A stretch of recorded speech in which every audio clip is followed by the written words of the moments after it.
โอ้โตไหวบ่โอ้บ่น่าหน่อยนี่แข็งแรงดีเหรอนี่เนาะป๊าดโตพี่น้องเอ้ย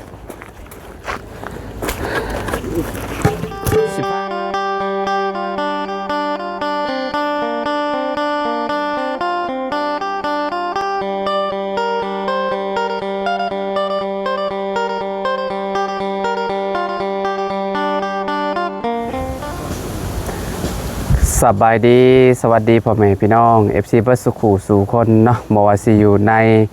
และกระต่างประเทศเด้อพี่น้องมาพบมาพ้อกันเนาะกับเฮาคือเก่าคือเดิมพี่น้องเนาะเพิ่มเติมคือเข้ามาหาทางน้องป๊อปปี้เพิ่นพ่อแม่พี่น้องเนาะทางน้องป๊อปกับน้าบ่าวเพิ่นเนาะพากันขนไม้ออกจากที่เพิ่นตัดเมื่อวานนี่แหละพี่น้องเนาะเพิ่นตัดต้นมังมีเมื่อวานนี่แหละเนาะไปเบิ่งไปชมกันพี่น้องเนาะพากันยกกระถึกอยู่พี่น้องเนาะไปเข้าไปนำกันพี่น้องไปเบิ่งนำกันเนาะโดยพี่น้องเนาะสร้างเพิ่นก็มีแต่ล้อแต่นี่แหละพี่น้องนะล้อแต่มือยกยกเคลื่อนยกซ่านน้องเพิ่นบ่ละจังมาเพราะว่าเพิ่นเฮ็ดแล้วบ่เลยเด้มันยังก็ได้เนาะยังแต่ยกย่ออย่างเดียวถ่าตีนเสามาพี่น้องเนาะโอ้แดดนี่ก็พากันลุยขนาดเลยนี่เนาะโอ้โตไหวบ่โอ้บ่น่าหน่อยนี่แข็งแรงดีเหรอนี่เนาะป๊าดโตพี่น้องสิพากันนั่นย้ายเฮือนบ่นี่คือพากัน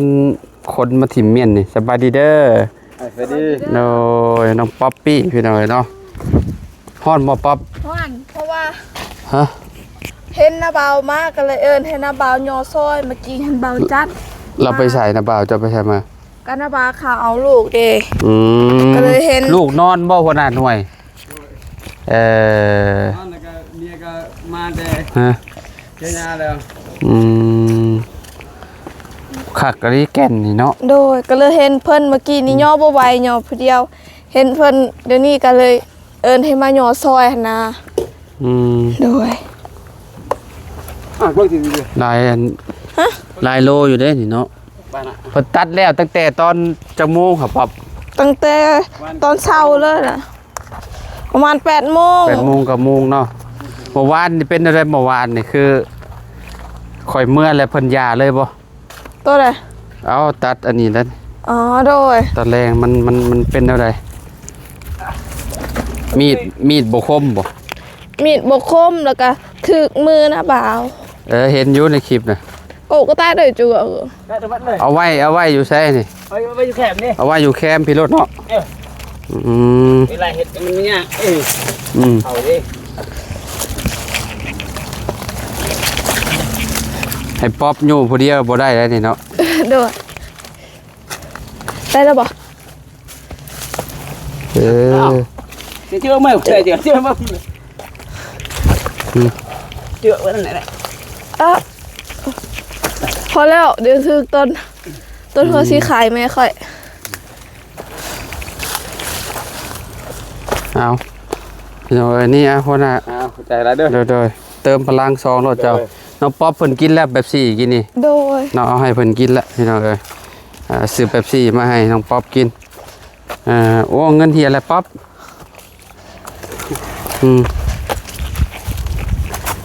เงินไผนี่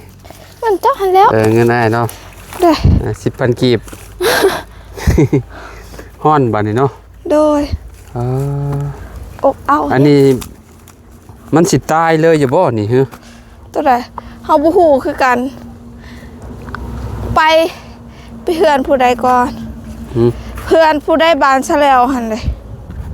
บ่ตายได้นะบ่าวอ่ะบ่แม่นแล้วบ่ตายไปเพื่อนผู้ใดบานซะแล้วหั่นนะเขาลืมแล้วนั่งซับมือก่อนนะไปใช้เป็นหยังเพื่อนไอ้คือบ่อยู่บุมนี่เพราะว่าแดดดิมันแดดเพื่อนผู้บ่าวบานซะแล้วหั่นนะเพิ่นซื้อหยังบ่าวซอนหั่นไปเฮือนบ่าวซอนไปเอาปลาหยังปลาดุกบ่กลางปลาดุกบ่เอามาได้ ให้เจ้านั่นแหละไปเอาให้ไปขอน้ำเพิ่นเดี๋ยวเพิ่นบอก ฮะ หวานเพิ่นมีบ่ฮู้คือกันแบบเป็นหัวเนี่ยบอกเขามาตอกใส่ หวาน คือสิ หวานบ่เลยนะใด หัวปลาดุกหั่นแหล้ว มันมี หัวปลาดุก โดย ห้อยไปซื้ออยู่ตลาดก็ได้แล้ววะหัวปลาดุก มาตอกใส่เด้ตัวใดมันมีหยังก็เขาบ่ฮู้จักซื้อ จะไปหู้มาแต่ใส่ เอ้าก็แนวสอนแล้วเป็นคนบอกทางผู้ใดเขาบ่ฮู้บ่จื้อ โอ้มุมแม่นแล้วว่าเอาซื้อจ้ะ เอาบ่ฮู้คือกันเพิ่นบอกว่าอาทิตย์หนึงตายเนาะ เอาหัวปลาดุกนี่มาตอกใส่ หัวบ่จักแต่มันเป็นเขาเอิ้นในหยังบ่อนหัวมันหั่นเด้หัวหางปลาดุกนี่แหละ เงี่ยงมันบ่ คือสิแม่นอยู่มาตอกใส่เพิ่นบอกว่าอา เอา ทิตย์ห เงี่ย นึ ง ง ปลาดุก ตาย บ่ คือสิแม่นอยู่ ปลาดุกมันมีเงี่ยงมีอันนี้แหละ บ่อนหัวอันเด้ เงี่ยงมัน คือสิตัวหันและมาตอกใส่นี่เพิ่นบอกว่าอาทิตย์หนึงตาย เราตัวแล้วเราตัวเด็กน้อยแล้วนั่นน่ะ เอาเราบอกนำผู้ใดเด้เราค่อยลืมแล้วเมื่อ จะไป วาน เบิ่งไม่ใช่ เมื่อวานนี้ค่อยกะทั้งทีมงานแล้วเป็นคนบอกเขาบอกไปหูมาแต่สายเอา บอสอนเป็นคนบอก อ่ามีแต่นี่ขี้เลื่อยขี้เลียนี่ เฮ็ดหยัง เอาซุ้มใส่ในนี่แล้วก็ไฟจูดมันก็ อ๋อ นั่นแล้วมันก็ใหม่แล้ว โด อันนี้นะมัน พี่น้อยเนาะมันขึ้นมายามใดเฮาก็ตัดเลย โดย สมมุติว่ามันโป่งขึ้นมาแล้วเฮาก็ตัดแล้วก็เฮาก็เอาไฟพร้อมไฟอันชุมใส่บ่ได้มันใหม่ไปเรื่อยๆแล้วมันก็อันตายเองมันบ่ยากดอกตอนกระเจ้าปรับผัดบ่ได้ให้กระเจ้าอันกลลงเนาะมื้อนั้น ว่าสิ เนาะ เอาก้นที่คอยเสียดายคิดอยู่วิทย์ บัดเพิ่นว่าเพิ่นเสียดายบัดนี้บัด โดย พอปลูกเขื่อนขึ้นมามันบ่ได้แม่นลังน้อยบัดนี้เนาะ แม่นโดย มันขยายออกมาค่อนข้างสิกว้างพอสมควรอยู่พี่น้องเนาะ แม่นโดย ท่านว่าสิเอาเยื่องๆไปพุ่นผัดมันคาต้นไม้ในหั่นอีกบาด โดย ต้นไม้ต้นดูต้นนี้มันคือว่าแบบย่านๆได้บัดลมมาเนาะ โดย มันอยู่ใกล้โพดเด้พี่น้องมาเบิ่งว่านี่ขนาดว่าเยื่องๆมาพี่ได้นี่พี่น้องแล้วยังหาเห็นบ่ต้นไม้ต้นนี้น่ะมันยังเวลาฝนตกพาลงน่ะยันงามันนี่แหละนี่เนาะปอบเนาะ แม่น นี่เห็นบ่ถึกได้หลังคาเฮือนน้องป๊อบนี่พี่น้องเอ้ยนี่ โดย สมมุติว่าโตที่มันดอกอันนี้รอมันตายไปหั่นน่ะนี่พี่หลังคาเรามันสิตกพี่เนาะมันตกอยู่หมองนี้อยู่แล้วนี่เพิ่นหมองนี้เนาะ โดย หมองนี้ซะนี่พี่น้องเอ้ยเนาะนี่ โดย นี่เฮาก็เบิ่งนี่งามันนี่ เรียบ ถึ ร้ ก อ อยู่ ย แล้วเรียบร้อยอยู่แล้วเนาะ โดย นี่เลยเพราะว่าเฮาสมมุติว่าเฮาสิเอายับมาพี่นี่เฮงบ่ให้เว้า แม่น มันบ่มีต้นไม้ต้นนี้ยังไข่นี่พี่น้องเอ้ยเนาะ โดย ก็สิปะได้หั่นนะต้นมังมีอยู่นะหั่นนะ โอ้ย พี่น้องเฮาก็สิบ่ได้ออกเฮาก็สิได้กินหมากมันอยู่ แม่น เนาะเสียดายอยู่พี่น้องเอ้ยคันว่าเฮาสิจังได๋เฮาก็ได้ลงมือได้บักทิ่มได้เฮ็ดจังได๋ซะเนาะมันจำเป็นเด้ แม่น เนาะพี่น้องเอ้ยอ๋อไม่ตัวนี้เริ่มจากเด้งแล้วเนาะป๊อบพอมันเริ่มจากเด้งนี่ได้โอ้โตนี่แม่นอีหลีนี่มันคาบนี่ป๊อบใช่เฮ็ดเอา บ่นี่มันตะปูนี่มันคาบออกจากตะปูหั่นน่ะยกขึ้น ตัวใด นี่ยกไม้ตัวนี้ขึ้นนี่ เอ้า นี่ยกขึ้นนี่นี่นี่นะได้แล้ว อ๋อแล้วมันคือว่าเด้งมันแล้วมาถึกแดดเนาะ ไม่ถึกแดดนี่ไม่เป็นนี่มันจะอันนั้นโดดได้ แม่น แบบอยากเด้งอยากยังไปโลดได้พี่น้องเอ้ยเนาะ โอ้ย นี่คือกันนี่เห็นบ่ โดย นี่ยังนี่ปั๊บ ฮะ นี่อันยังก็เจ้าห้องยังบ้านเจ้านี่ พี่กระหั กระหั ง ง ดิกระหังดิ พี่กระหัง นี่ตัวนี้นี่เห็นบ่มันงอละง่องเลยนี่ ตัวนี้ก็เด้งคือกัน เด้งแห้งเลยนี่เด้งแห้งทำไมถึกอันนี้ยกขึ้นเลยอันยกขึ้นมาพี่คือมัน เอออืมปกติเพิ่นสิตอกด้วยตะปูดันไปให้เพิ่นเอาไปใส่เพิ่นยังบ่ได้ไปใส่เนาะ โดย คิดว่าเพิ่นเอาไปใส่เลย ยัง พบมื่นแห้งดีพี่น้อยเนาะแบบว่าเฮาอยู่แดดบ่เฮาอยู่แดดแบบว่ามันตอบแสงเพิ่นบ่ได้มาพี่น้องเนาะก็สิรอวันศุกร์พุ่นแหละคิดว่าเนาะ โดย วันศุกร์พุ่นบ่ ก็คือซีเมนต์วันศุกร์ อัน ว่า นั้น ขึ้นได้ ตีน ขึ้น เสา ได้ มา ตีนเสามาวันพฤหัสวันศุกร์เฮาก็ ย่ ยงยอเลย มื้อนี้วันอังคารเนาะ โดยขึ้นได้ตอนแรกมือวันศุกร์ก็ทามือวันจันทร์เลยนะ เพิ่นว่านั่นได้สะลุงนวลเว้า ก็ลุงหนวดเว้าคือกับน้องเว้าเมื่อกี้นี่คันฝนบ่ตกฟ้าบ่ลงก็คือสิได้ตอนแรกมือวันพฤหัส แล้วก็สิวันศุกร์ยกเนาะ วันศุกร์ก็คือสิได้ยกยอ หายังมาให้คนเพิ่นกินมือยกเคือน อ๋อก็คือสิกิน กินยังกิน กระ ซี ดู น กกระดูกงัว กระดูกงัวบ่ ด้วย บ่ลาบปลาบ่ บ่เอากระดูกงัวลาปากก็บ่คือตอนเช้าโพดไว้ดิอลีได้เขายกย่อหันบ่ฮอดประมาณ 8:00 น เอาเฮาก็ตื่นไว้เลยเฮ็ดไว้เลย แม่นตั้งแต่ประมาณเขายกย่อตั้งแต่5:00 น บ่ว่าหาหมู่ อลี ยุกแล้วก็ไปไผไปลาวแล้วติ แม่น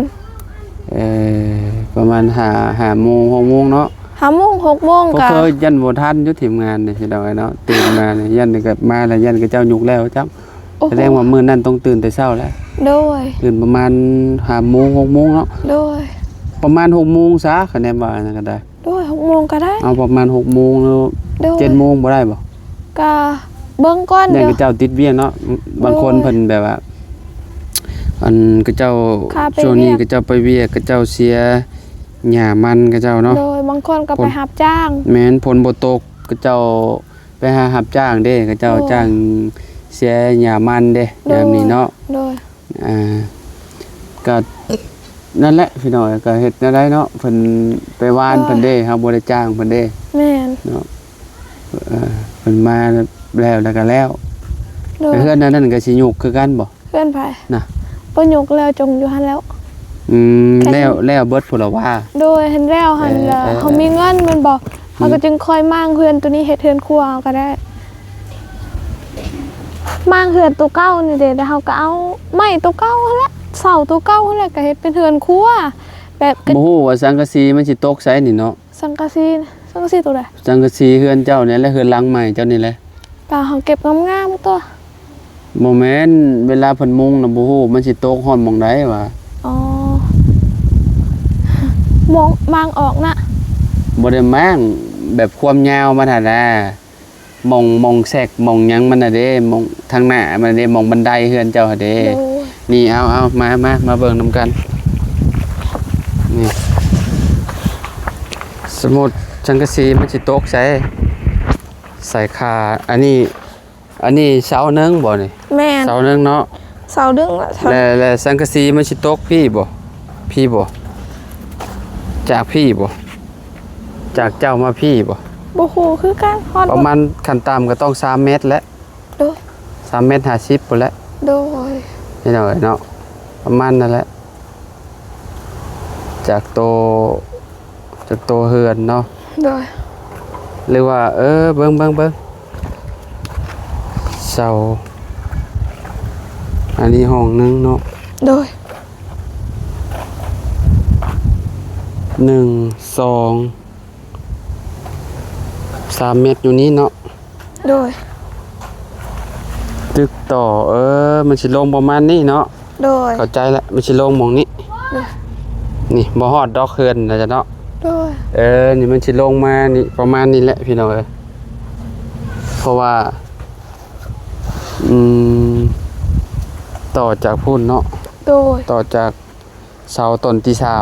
3มงมาต้นที่2ลงมาประมาณสำนี้สิตกมุมนี้เนาะ โดย ประมาณสำนี้แหละพี่น้องเนาะ มองขึ้นเจ้าสิขึ้นทางนี้บ่หรือฝั่งนั่นบ่ ขึ้นฝั่งนี้แล้วเนาะเฮ็ดบันไดขึ้นเลย น่าสิพลาดมุมนี้ตินะบ่าวว่า คือสิได้ซ้ำนี่แหละ หึ คือสิได้บอลนี่ละแม่นบ่แล้วเฮาก็เฮ็ดบอลขึ้นแล้วบอลนี้เฮาก็ยืนเปิดประตู แม่นแหละมองนี้แหละ โดย ขึ้นปุ๊บแล้วก็มันสิมีแบบขึ้นไปปุ๊บแล้วก็สิมีมอง ประ นี้สิ ตู เป็น สิเฮ็ดระเบียงฮักตัวนี้เลย มองนี้ก็ระเบียงมองนี้แหละ โดย ลึกเลยมานี่ แม่น ลูกติง โด แล้ว ย กับมุมนี้ก็สิเป็นประตูแล้ววะ แม่น ประตูใหญ่เนาะ โดย เข้าไปมีห้องหยังบัดนี้ ห้อง มีห้อง โดย 1ห้อง1ห้อง2ห้อง โดย บ่ เฮ็ด มีอยู่2หลอกบ่ โดย เรือนเจ้านี่มีอยู่2ชั้นบ่หลอก2ชั้นน่ะว่า แบบใด เอาเขาอันนี้เขานี่ แม่น ล็อกแล้วก็เข้ามาข้างในก็สิมีอีกนี่ โดย มีอีกอันน่ะ ล็อก ห้อง2ห้องแม่นล่ะว่า โดย ห้องนี้ล่ะว่า โดย แม่นบ่ โดย ทึกบ่ แม่น นี่เข้ามานี่เอาตึกเข้าห้องใหญ่นี่เอาตึกเปิดประตูใหญ่ปึ๊บเข้ามา โดย ปึ๊บแล้วก็เข้ามาห้องเจ้าแล้วก็ห้องนี่ โดยอยากให้ห้อง ถึกบ่ หัน ไอ้เว้าหรือว่าบ่ถึ คื ก อ บ่ แต่ว่าอยากให้ห้องหันหน่วยกว่า ฮะ บ่เอาห้องใหญ่โพดก็ได้ ฮอนแบบใดอยากได้ห้องน้อย น้อยหนึงกว่าห้องน้องเลี้ยงกับ โอ้ ห้อง มัน เป็นหยัง บ่ได้ บ่ได้บ่ต้องทำกันบ่ มันได้อยู่แต่ว่ามันสิแคบโพด แคบห้องฮะนะ แม่นขนาดห้องน้องเลี้ยงน่ะประมาณ2เมตร91นี่แหละห้องน้องเลี้ยง แล้วก็ห้องพ่อเพิ่นน่ะ3เมตรทวน โดย เพราะว่ามันสิมีหม่องไม้เด้ โดย หม่องไม้ที่ว่ากระเจ้ากั้นน่ะมันก็ประมาณ10เซนแหละ โดย สมมุติว่าเจ้าสิเฮ็ดน้อยก็แฮงสิแคบนอนลำบากปอบเอ้ย โดย ก็เฮ็ดประมาณซ้ำห้องนี่แหละนี่ โดย สำนี้แล้วนี่กั้นก็สิกั้นแบบนี้นี่เจ้าก็เบิ่ง3คูณ3มันสิหลายมันสิใหญ่ปานใดสำนั่นแหละหาเจ้าโยเบิ่งล่ะ ไง กันนอนได้หลายคนอยู่คะแนนบัดนอนก็ได้ โดยแล้วก็วันนี้ก็เป็นห้อง คักอยู่ได้พี่น้องกั้นเบิดแล้วก็มุมนี้ก็ใส่อันหน้าต่างแล้วว่ะ โดย ใส่หน้าต่างเปิดออกปุ๊บเห็น โดย มุมนี้เนาะประมาณนี้เนาะป๊อปเนาะ โดย หรือว่าจังใดป๊อป แบบหันแล้ว FC เพิ่นอาจยังสิงงอยู่ก็ได้ หรือว่าเพิ่นอาจสิเข้าใจบางคนก็เข้าใจเนาะ โดย บางคนอาจสิบ่เข้าใจนะมันก็สิคล้ายๆคือห้องเฮือนน้องเลี้ยงหั่นแหละพี่น้องเอ้ย แม่น แต่มันก็กั้นเบิด โดย ทางหน้ากั้นเบิด โดย กั้นเบิดแล้วก็สิมีประตูใหญ่แล้วก็ใส่อันประตูอีกนี่ทางหน้านี่หน้าต่างประตูห เบิ่ง น้า เสือ ต่าง ก็อยากสิจงแบบคือกับเพื่อนตัวนี้คือการเห็นบ่เขาเห็นแบบเขาอยากออกเฮือนครัวก็ได้เด้คันเฮาสิเฮ็ดเฮือนครัวอยู่เบื้องนี้เห็นบ่เฮือนตัวหันแล้วมันเป็น จะสิจงแบบใด จงไปทางหันอีกประตูหนึงบอนห้องนอนหั่นน่ะ มองห้องนอนเจ้า กับ หรือว่ามองนั่นบ่ แม่น สมมุติว่าขึ้นจึกแล้วก็สิเฮ็ดประตูใหญ่บ่ โดย ฮะ โดย เฮ็ดประตูวงยืนใหญ่ โดย แบบนั้นบ่ เพราะว่าคันเฮาสิเฮ็ดเฮือนครัวเด้เฮาสิเฮ็ดติดกันหั่นเด้ สิเฮ็ดแบบเพื่อนหลังนั้นบ่ โดย ลงทางข้างติ โดย สมุดเห็ดก็ต้องได้ใส่อันนี้ประตูบานใหญ่แล้วมองนี่ โดย ใส่คือลงไปพูนเปิดลงไปพูนเนาะ โดย โอ้น้องป๊อปนี่ โอ้ แต่ก็เบิ่งงบก่อนคันบ่พอก็บ่เป็นหยังลงออกก็ได้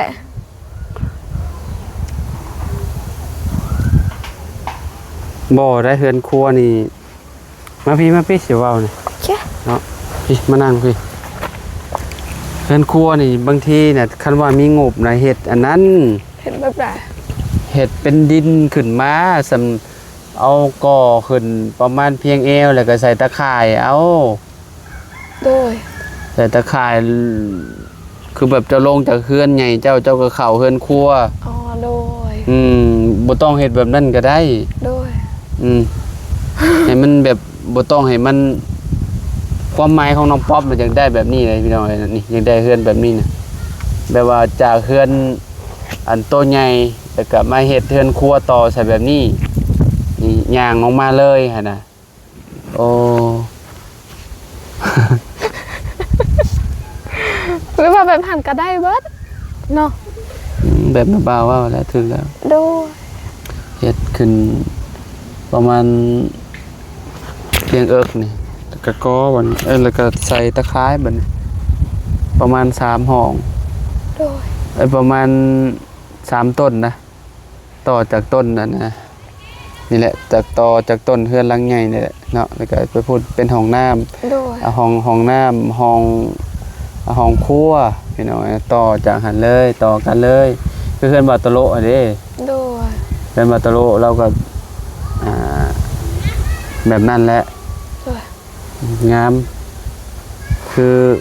มันก็ต้องใช้งบหลายเลยเฮ็ดเฮือนครัวก็ได้ห้องน้ำ บ่เป็นหยังเราฉันเอาเฮ็ดเฮือนใหญ่ให้แล้วก่อน นะ เรื่องหังค่อยคิดก็ได้เนาะ แม่นถ้าได้เฮือนใหญ่ก็สบายไปอีกแบบนึงเด้เราก็ได้นอนสะดวกสบายขึ้นกว่าเก่าเด้ โดย จากที่เฮานอนเฮือนหลังนี่เนาะ โดย นอนเฮือนแอมโดยพาสังสังกะสี โดย บัดนี้เฮาก็มา อยู่เฮือนงามๆ อยู่เฮือนหลังงามเนาะแอมไม่พาเชื้อรา โดย โอ้ยพี่น้องหาใช้ได้เนาะ แม่น มันบ่ได้แม่น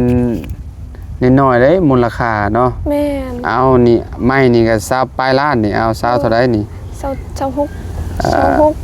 26 ล้าน4แสนเนาะ โดย แล้วก็มาค่าสร้างนี่เท่าใดเอา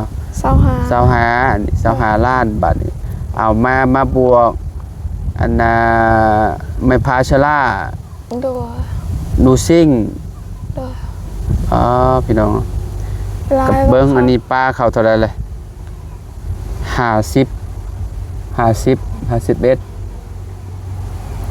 โอ้56ล้านเนาะ56ล้านเท่าไรปรับ4แสนบ่แม่นแล้ววะบวกค่าไม้นี่ยังบ่ได้บวกบวกค่าสร้างกับค่าไม้ยังบ่ได้บวกอย่างอื่นหั่นน่ะเนาะ โดย เกือบ60ล้านเลย นั่นแหละเห็นบ่ โดย เฮ็ดเทือนบ่ได้แม่นง่ายเด้ถ้าบ่มีเงินน่ะเรียร้อยเฮ็ดบ่ได้พี่น้องเอ้ยเนาะเฮ็ดเทือนน่ะถ้าเฮ็ดหลังใหญ่แฮงบ่ให้เว้า แม่นกว่าหั่นอีก ซื้ออุปกรณ์นี่ก็เบิดเป็นเท่าใดแล้ว7-80ล้านเนี่ยบ่อยู่ดอกคันได้มีหลังใหญ่น่ะ โดย ขนาดเทือนน้องป๊อปนี่น้อยๆนึงยังบ่20ไปล้านเลยเกือบ30เลยเฮือนใจดีเนี่ยเกือบ30ล้านได้ซื้อใหม่เฮือนเจ้าก็บ่แน่ได้นี่ยังสิขาดอยู่บ่จักใหม่นี่ยังสิได้ต่ออยู่บ่จัก แม่น ถ้าเบิ่งแล้วจักสิขาดจักโตแล้วพี่น้องเอ้ยเนาะ โดย เพราะว่าสั่งมาแบบคร่าวๆซื่อๆได้พี่น้องเอ้ยเนาะสั่งแหล่คำนวณให้เด้ว่าเอามาประมาณ65โตก่อนว่า โดย อันไม้บ่ได้ต่อได้ โดย ไม้บ่ได้ต่อไม้ชัวเดียวเด้อเพิ่นว่าอันนี้ไม้ชัวเดียวพี่น้องสั่งมา65โต โดย จักสิ ได้สำได้แล้วอันนี้เนาะ แม่น คันว่าขา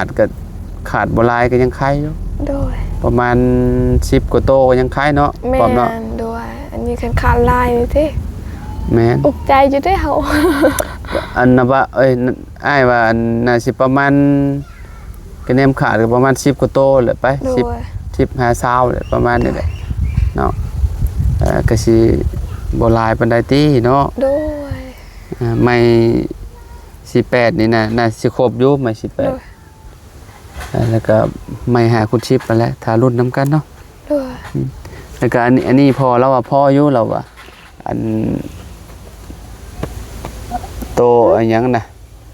ตูข้างตูคือ บ่ไอ้ไม้เมบันไดนะ แม่บันได เมบันได2อันน่ะเด้ อ๋อ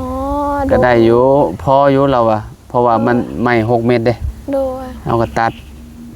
แล้วก็เอาเห็ดเมมันเห็ดลูกมันได้อยู่ โดย พออยู่พี่น้อยเนาะ16โตบ่ได้สั่งมา ไม้ตัวนี้นะ โดย แล้วก็เราว่าสิเอาไม้ตัวนี้เห็ดดัง โดย เฮ็ดต้นเสาหั่นน่ะพี่น้องเนาะ โดย นี่ไม้โต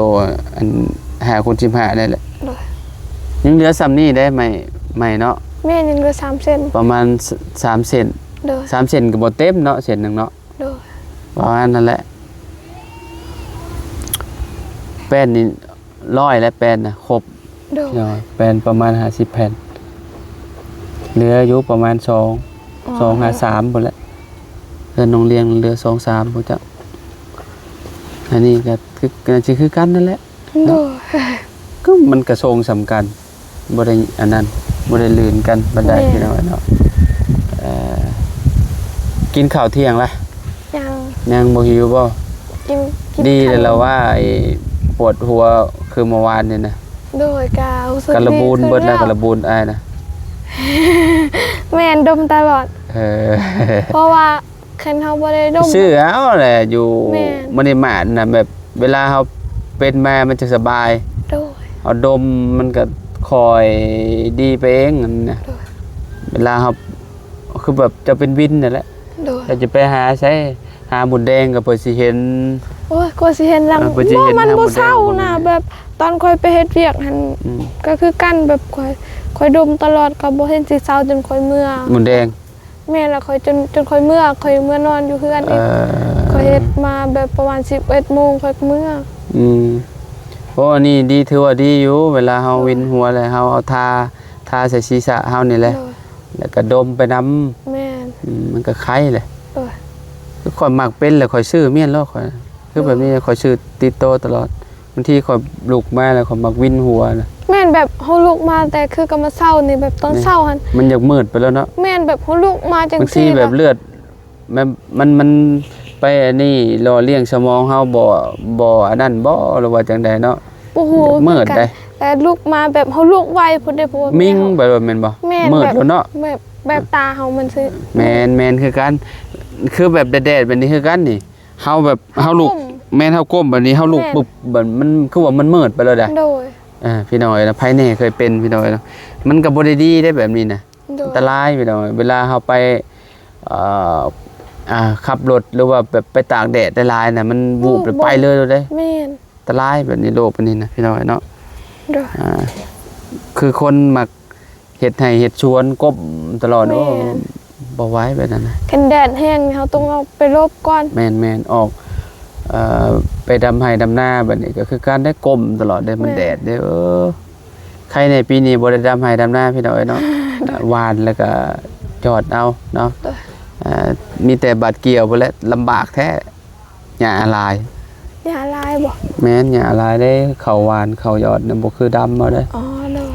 ย เฮาคุมหญ้าเอาหั่นแหละ โดย ได้อยู่เนาะก็สิมันก็บ่ตายเบิดดอกเนาะก็อันน่ะมันก็สิไข้กว่าเก่าอยู่ดอก โดย เวลาเฮาเกี่ยวก็สิเกี่ยวหญ้าบ่หลายปานใด โดย เขตน้องป๊อบนี่ก็เฮ็ดให้เฮ็ดสวนก็มีแต่เสียหญ้าเนาะ แม่นเสียหญ้า เสียหญ้าโจนมันใหญ่พวกจนขี้ข้านพุ่นแหล้วพี่น้องเนาะ ขี้คร้านมื้อใดก็อยู่เฮือนมื้อหั่น อืมแม่น เดี๋ยวนี้หันบอลนี่ก็ตัวน้อยๆค่ะก็กำลังขึ้นมาตัวใหญ่ก็เอาออกว่า อยู่สวนหาก็เซาแล้วหันก็คือเก่า เฮ้ยเนาะเอ้ยไปซะพี่น้องเนาะเดี๋ยวให้น้องป๊อบเพิ่นไปพักผ่อนก่อนมื้อนี้จะคนแล้วเข้ามาหาทีมงาน 4 คน5 คนแล้วบ่จัง มีคนน่ะคนแล้วเนาะบ่าวจันทร์บ่าวบุญบันปลา โดย ไอ้บ่แม่นบ่าวบุญบันปลายังว่า ยังบ่าวบุญสารวัตร บ่าวบุญสารวัตรบ่าวจันทร์ลุงนวด บ่าวตูน บ่าวตูน โดย บ่าวไล่ยังเนาะ ยัง โอเคบ่าวไล่สงสัยไปหาประตูปืนแก๊ปพุ่นแหละ โดย เจโปนพุ่นแหละพี่น้อยเนาะ โดย เฮาก็บ่ฮู้ว่าสิไปบ่มื้อนี้เนาะว่าสิลงไปหาเราอยู่แต่มันก็สวยๆแหละคือว่าไกลแท้ๆหาประตูก็ได้ โอ้ไกลอยู่ได้ขี่รถจักรไปปู๊ดเนาะประมาณ ฮอดใส่ปวนเลยบ่อยู่บ้านใด บ้านห้วยยึงเข้าไปในอีก อ๋อโดย แวะทางก่อนสิฮอดบ้านหิมะแท้เด้ โดย ทางบ้านอีหยังชื่อมันทางมองไม้บวกนะ ค่อยบ่ มองห้องมอนะ โดย เจ้าบ่เคยเข้าไปเนาะ บ่เคย เข้าไปในหันมีหมู่บ้านอยู่2หมู่บ้าน3หมู่บ้าน อ๋อ ไปแล้วก็ชุดอยู่หันบ่มีอีกเลยหมู่บ้านคน โดย จบอยู่หันแหละ ไปสป๊อปพอกันไหมอยู่ดีเมฆ อยู่ดีมีแห้งไปเดินทางปลอดภัยพระเจ้าอวยพรเด้อ โอเคคือกันเนาะขอบคุณหลายๆเด้อพี่น้องเด้อเนาะเอาสำหรับคลิปนี้เฮาไปแล้วพี่น้องพอกันไหมสบายดีเด้อ